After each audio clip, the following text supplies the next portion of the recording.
Para encerrar então a análise do nosso código que roda no cliente, da análise do nosso código do GED, o GED é esse que foi definido os requisitos lá no levantamento de requisitos, no provimento de conteúdo do nosso projeto ERP. A gente vai analisar agora a assinatura digital dos arquivos. A assinatura digital ela é realizada, tanto a assinatura quanto a conferência ela é feita no cliente, tá ok?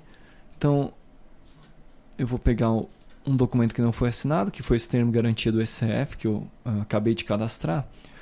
Como ele não foi assinado, eu tenho a opção de alterar ele e aí sim incluir a assinatura digital com esse certificado que a gente tem instalado na máquina, tá ok? Então bastaria eu selecionar o certificado e confirmar. Antes, porém, de fazer essa operação, eu vou mostrar lá no código-fonte como é que eu preencho essa lista, como é que essa assinatura ela é realizada e como é que a gente confere ela, né? Então aqui no nosso Client View Model, a gente tem logo no construtor dele, a gente tem, então, antes do construtor, a gente tem algumas propriedades, alguns atributos de classe, e um deles é a lista com o nome dos certificados, ok? Ou melhor, a lista com o nome dos certificados e uma lista com os certificados, que são os certificados X509. E depois de algumas inicializações padrão, a gente inicia então a preparação da nossa lista de certificados. Que lista é essa? A gente abre então o nosso armazém de certificados X509 e procura nesse armazém pelos certificados pessoais do usuário corrente. Ok? A gente abre esse repositório e desse repositório a gente solicita toda a lista de certificados. No nosso caso, a gente tem apenas um certificado cadastrado. Se nós tivéssemos mais de um, apareceria naquela lista. Então a gente obtém uma lista de certificados. E essa lista de certificados, então, a gente vai, na verdade, percorrer essa lista. A gente obtém essa lista de certificados e a gente percorre essa lista buscando o nome desses certificados e atribuindo a essa lista de string com o nome dos certificados. Nessa lista de strings, o primeiro nome que aparece é não, dizendo que não tem certificado selecionado. E na sequência eu percorro essa coleção de certificados X509 e cada um deles eu adiciono à minha lista de nomes certificados com estes comandos, ok? Então eu adiciono a lista com o nome, né, dos certificados e adiciono a minha lista de certificados também a essa coleção aqui. Então são duas coleções, uma com os nomes, que são os nomes que vão ser visualizados pelo usuário na view, né? E a outra são os certificados, a lista com certificados propriamente dito, né? Então são duas listas, uma só com os nomes e a outra com os certificados. No momento da inclusão de um documento, aqui, inclusão de um documento. Então no momento da inclusão de um documento, eu faço essas operações que eu já falei e em determinado momento eu vou chamar o assinar arquivo. O arquivo é aquele arquivo temporário que está salvo temporariamente na nossa máquina. Eu vou só chamar o assinar arquivo.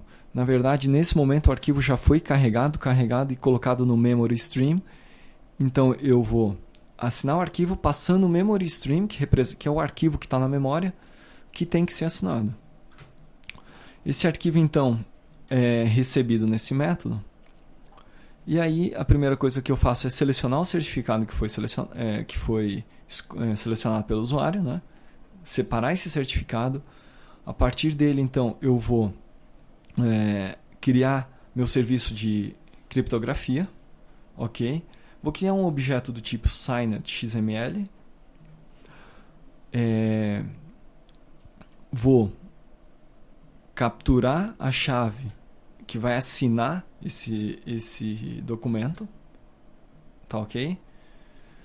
Vou criar a referência assim, muito bem, aqui no meu XML eu vou ter alguma coisa que é assinada. O que é isso? É essa referência aqui. Aí, então eu crio a referência, adiciono o meu XML, adiciono o meu XML assinado. crio uma chave de informação onde eu vou passar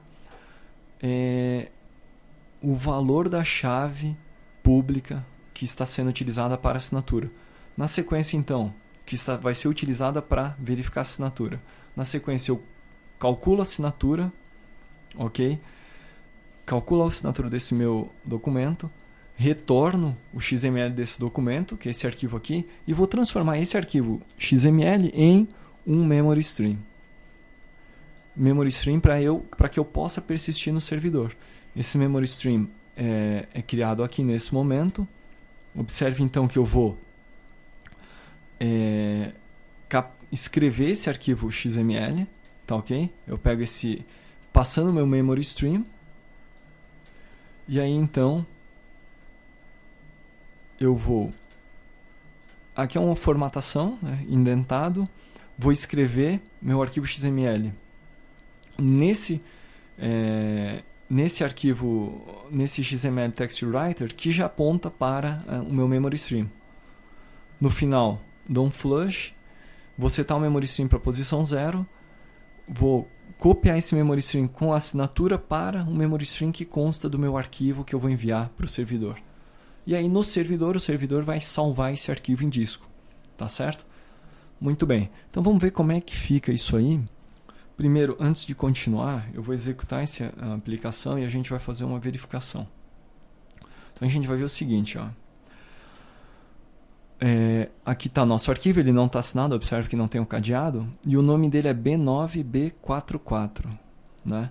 Se nós observarmos lá no servidor, inetpub, root documentos, a gente tem, por ordem de data, o arquivo B9B44, que é o arquivo com o termo de garantia.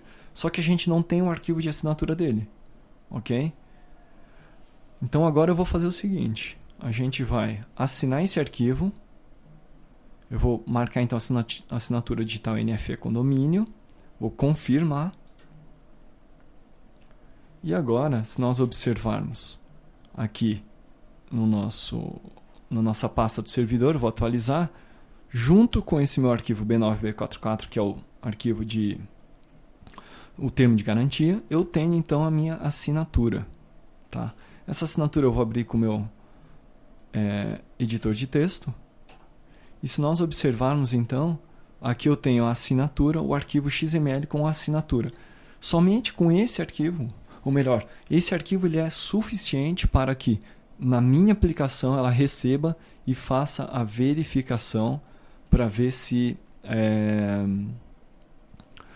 o arquivo assinado confere, ok? Se essa assinatura confere com esse arquivo. E como que é feito isso aí? Quando então a gente carrega o arquivo, carregar, vamos para cá que é logo documento incluir.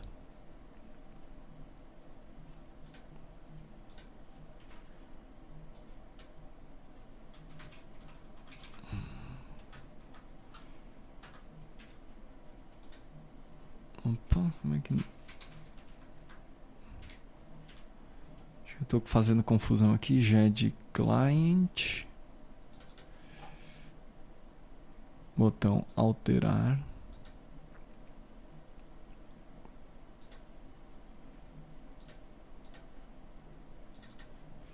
Carregar, alterar. Muito bem, então. Quando a gente chama... Então, voltando, quando a gente chama o carregar, alterar, o excluir e assim por diante, ele chama esse carregar documento selected, que como eu já falei antes, ele busca o arquivo no servidor, e se o arquivo for assinado, ele traz a assinatura junto. E nesse momento, ele chama o método verificar assinatura passando o arquivo. Tá? Esse objeto arquivo, ele tem além do memory stream do arquivo, o memory stream da assinatura. Aqui então ele faz a conferência, eu crio novamente um XML document, carrego esse documento com o meu stream de assinatura, crio um signed XML e vou carregar esse documento, esse signed XML, a partir da assinatura, a assinatura que é o elemento assinatura, que na verdade é o elemento raiz, né, dessa minha assinatura. Então eu carrego esse XML aqui, né? Nesse momento eu estou carregando então toda essa estrutura. Carreguei toda essa estrutura e na sequência eu só peço para ele checar, para ver se a assinatura fecha, tá? Então a gente vai mostrar isso aqui. Então, uma vez que ele conferiu a assinatura, vai ser exibido na tela o cadeado, né? Se nós...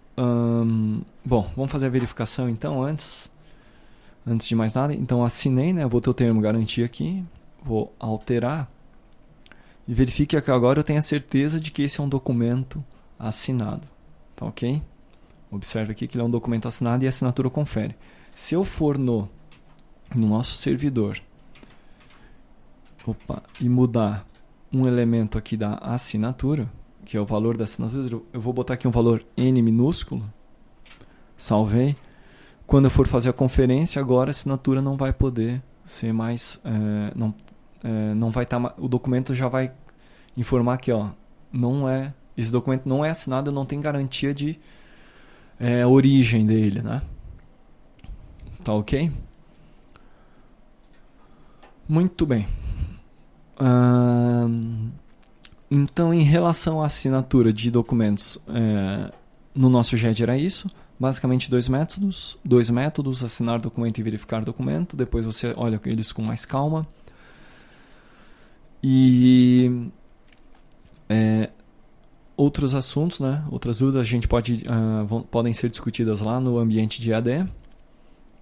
Em relação à nossa aplicação, era isso que eu tinha para mostrar em relação ao código. Na sequência eu vou falar apenas um pouco da integração do GED com outros módulos do ERP, mas em relação ao código a gente encerra por aqui.